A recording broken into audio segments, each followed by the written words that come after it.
नमस्कार दोस्तों, आप सुन रहे हैं महाभारत की कहानियाँ और आज की कहानी है इंद्रप्रस्थ नगरी का निर्माण। द्रौपदी के स्वयंवर से पहले विदुर को छोड़कर सभी पांडु पुत्र को मृत समझने लगे थे।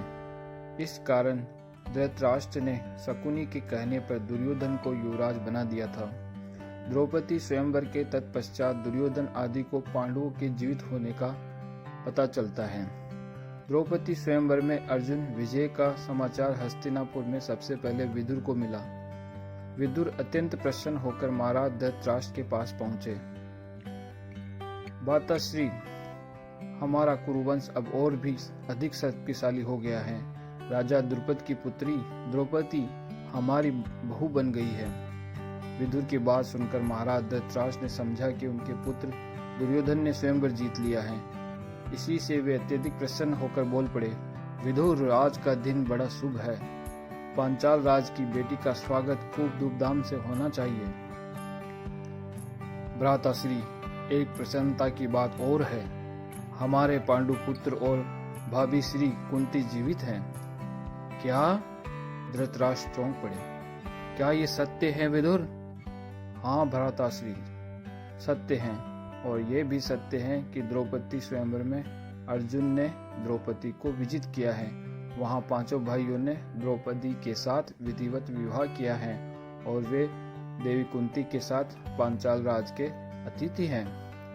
विदुर की बात सुनकर धृतराष्ट्र का सारा उत्साह ठंडा पड़ गया, किंतु तत्काल हर्ष का प्रदर्शन करते हुए धृतराष्ट्र बोले, विदुर, ये तो और भी बड़ा शुभ समाचार है।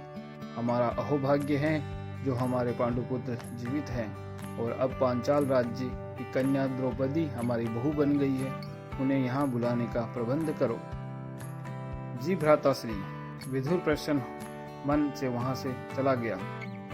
दूसरी ओर दुर्योधन अपने मामा शकुनी के सम्मुख क्रोध और विवशता में मुंह लटकाए आंसू बहा रहा था। मामा श्री, ये तो मेरा घोर अपमान है। निकम्बे पुरोचन ने हमारी सारी आशाओं पे पानी फेर दिया। अब आप ही बताएं हम क्या करें।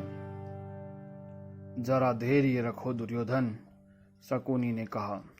मुझे तो अब ये चिंता खाए जा रही है कि युधिष्ठिर के वापस हस्तिनापुर आने से तुम्हारा युवराज पद छिन जाएगा। हमें कुछ करना होगा भांजे।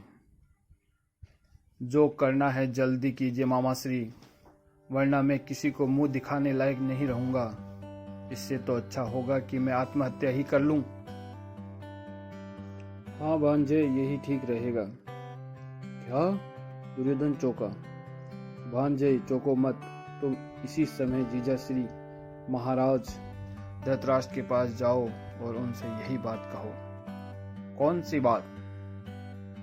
यही कि युधिष्ठिर को फिर से युवराज पद दिया गया और ये पद तुमसे छीना गया तो तुम आत्महत्या कर लोगे। तुम्हारी ये धमकी जरूर काम कर जाएगी। शकुनी ने दुर्योधन को समझाया। दुर्योधन तत्काल अपने पिता श्री महाराज धृतराष्ट्र के पास पहुंचा और उसने वैसा ही कहा जैसा कि शकुनी ने उसे समझाया था। दुर्योधन की बात सुनकर धृतराष्ट्र पुत्र मोह में व्याकुल होकर सहम से गए। किसी ने सत्य ही कहा है कि अपनी संतान के आगे अच्छे से अच्छा व्यक्ति का सिर भी झुक जाता है। धृतराष्ट्र ने उसे समझाया, ऐसा नहीं कहते पुत्र, कोई तेरा पद नहीं छीनेगा। मैं कोई न कोई रास्ता निकाल ही लूंगा। अभी तुम शांत रहो। धृतराष्ट्र ने पितामह भीष्म और विदुर के सामने ये समस्या रखी कि एक ही राज्य में दो दो युवराज कैसे रह सकते हैं। दुर्योधन अपना पद छोड़ने के लिए तैयार नहीं है और युधिष्ठिर पहले से ही युवराज है। अगर उसकी मृत्यु की खबर न आती तो दुर्योधन को कदापि युवराज न घोषित किया जाता।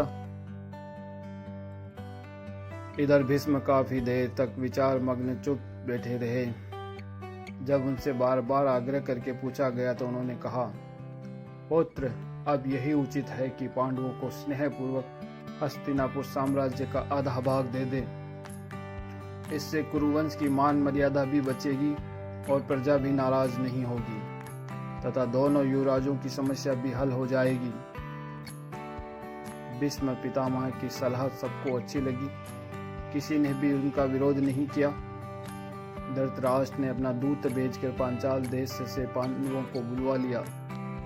विदुर के आश्वासन पर पांचों पांडव और कुंती हस्तिनापुर पहुंचे। उनका बड़े प्रेम से आदर सत्कार किया गया। हस्तिनापुर में उचित समय पर पूर्व निर्धारित योजना के अनुसार महाराज धृतराष्ट्र ने युधिष्ठिर का यथाविधि राज्याभिषेक किया और हस्तिनापुर का आधा राज्य पांडवों को दे दिया। इस अवसर पर धृतराष्ट्र ने युधिष्ठिर को आशीर्वाद देते हुए कहा, पुत्र युधिष्ठिर, मैं जानता हूं कि मेरे पुत्र बड़े दुरात्मा हैं और तुम सभी धर्म का आचरण करने वाले हो। मैंने तुम्हें खांडव प्रस्थ का राज्य इसलिए दिया है कि तुम अपने शौर्य और प्रताप से उस उजाड़ प्रदेश को फिर से बसा लोगे। इससे मेरे बेटों के साथ तुम्हारी चतुरता होने की संभावना भी नष्ट हो जाएगी। खांडव प्रस्थ को फिर से बसाने का श्रेय भी तुम्हें ही प्राप्त होगा। धृतराष्ट्र के स्नेह भरे वचनों को सुनकर युधिष्ठिर ने अपना शीश नवाया और बोला, तातश्री, आपकी आज्ञा शिरोधार्य है। हम भी नहीं चाहते कि भ्राता दुर्योधन को हमारी ओर से कोई कष्ट पहुंचे। धृतराष्ट्र ने भरी सभा में पांडवों को बुलवाया और कहा कि वे उन्हें खांडव प्रस्थ का क्षेत्र देंगे, जिसमें कुरुओं की प्राचीन राजधानी भी शामिल है। कई पीढ़ियों पहले की बात है, प्रथम चंद्रवंशी राजा बुद्ध के पुत्र पुरुरवा को ऋषियों ने श्राप दिया था कि जिसकी वजह से खांडव प्रस्थ खंडहर होकर रेगिस्तान में बदल गया था और फिर उसे खाली छोड़ दिया गया। राजा धृतराष्ट्र ने पांडवों को वही क्षेत्र सौंपा था। युधिष्ठिर ने जैसा कि वे थे विनम्रता पूर्वक उसे स्वीकार कर लिया और अपनी पत्नी और भाइयों के साथ जाने के लिए तैयार हो गए। वे कई तरह के कष्ट सहते हुए खांडव प्रस्थ पहुंचे।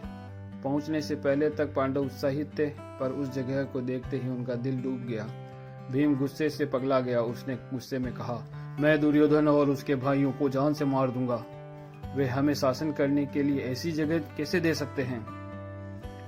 पांडव यात्रा से थके हुए थे। उन्होंने वहीं अपने खेमे गाड़े और आराम करने लगे। कृष्ण ने सबके आराम से सो जाने का इंतजार किया और फिर आसपास के इलाके का मुआयना करने लगे। उन्होंने अपना सिर आकाश की ओर उठाया और इंद्र को पुकारा। बिजली की कड़क और गर्जन के साथ इंद्रदेव आ पहुंचे। कृष्ण ने कहा, तुम्हें यहाँ इंद्रलोक जैसा सुंदर नगर बनाना है। ये तुम्हारा नगर होगा। इसे ऐसा सुंदर नगर होना चाहिए कि दुनिया में कहीं न देखा हो। इंद्र के शिल्पी विश्वकर्मा को बुलवाया गया और उन्हें नगर बसाने का आदेश दिया गया। जब सभी सो गए तो उन्होंने अपना काम शुरू कर दिया। खांडव प्रस्थ के खंडहरों पर नए नए भवन, नगर और गांव बसाए। भयानक वनों को जलाकर साफ किया गया। जब श्री कृष्ण और अर्जुन खांडव वन को नष्ट करने आए तो उन्होंने अपने अस्त्र शस्त्रों से संपूर्ण वन को धधका डाला। बहुत से प्राणी जलकर भस्म हो गए। वहीं पर मायासुर भी रहता था। जब श्री कृष्ण का सुदर्शन चक्र मायासुर को भी जलाने बढ़ा, तब भागकर मायासुर ने अर्जुन की शरण ली। उन्होंने विनती की कि उसे छोड़ दिया जाए। शरणागत होने पर अर्जुन ने माया को बचा लिया। तब मय ने महाराज युधिष्ठिर के लिए खांडव वन की धरती पर विशेष राज्यसभा तैयार कराई, जो माया सभा के नाम से प्रसिद्ध हुई। नई नई सड़कें बनाई गई। स्वच्छ चौड़ी सड़कें, फलदार वृक्ष, सुंदर उद्यान नगर की शोभा बढ़ाने लगे। फिर दीवारें, मीनारें, महल, दरबार और घर रूप लेने लगे। हर चीज का अस्तित्व दिखाई देने लगा। कुछ ही समय में इंद्रपुरी के समान भव्य और रमणीय नगर बसा लिया गया। इंद्र और कृष्ण इस माया के साक्षी थे। जब बाकी सब लोग सुबह सोकर उठे तो उन्होंने खुद को सुंदर सी नगरी में पाया। ये खबर चारों ओर आग की तरह फैल गई कि पांडवों ने रातों रात एक नगर का निर्माण कर लिया है। इस नगर की चर्चा सुनकर दूर दूर से बड़े बड़े सेठ, साहूकार, कारीगर और बुद्धिजीवी विद्वान यहाँ आकर बसने लगे। पांडवों द्वारा स्थापित इस सुंदर नगर में अनगिनत प्रासाद तथा असंख्य द्वार थे। प्रत्येक द्वार गरुड़ के विशाल फैले पंखों की तरह खुले थे। इस शहर की रक्षा हेतु दीवार में मंदराचल पर्वत जैसी विशाल द्वार थे। शास्त्रों से सुसज्जित इस सुरक्षित नगरी को दुश्मनों का एक बाण भी खरोंच तक नहीं पहुंचा सकता था। भव्य महलों, अट्टालिकाओं और प्रासादों से सुसज्जित यह नगरी इंद्र की अमरावती से मुकाबला करती थी। श्री कृष्ण और इंद्रदेव की छत्र छाया में वहां पांडवों के लिए जो नगर बसा उसे इंद्रप्रस्थ नाम दिया गया। इंद्रप्रस्थ स्वर्ग के समान था। उस काल में धरती पर कोई नगर उतना सुंदर और भव्य नहीं था। इस शहर के सर्वश्रेष्ठ भाग में पांडवों का महल स्थित था। इससे कुबेर के समान खजाना और भंडार थे। इतने वैभव से परिपूर्ण इसको देखकर दामिनी के समान आंखें चौंधिया जाती थी। धृतराष्ट्र ने सोचा था कि पांडव जीवन भर खांडव वन को साफ करने में ही लगे रहेंगे और वहीं पर मर खप जाएंगे। उसके पुत्र दुर्योधन को उसकी ओर से कोई भय नहीं रहेगा, परंतु उसकी सारी सोच को पांडवों ने अपनी अटूट परिश्रम से धूल में मिला दिया। पांडवों को यहाँ तक पहुँचने में 13 वर्ष लगे। पांडवों का नया इंद्रप्रस्थ राज्य अब स्थापित हो गया था। आज के लिए इतना ही। धन्यवाद।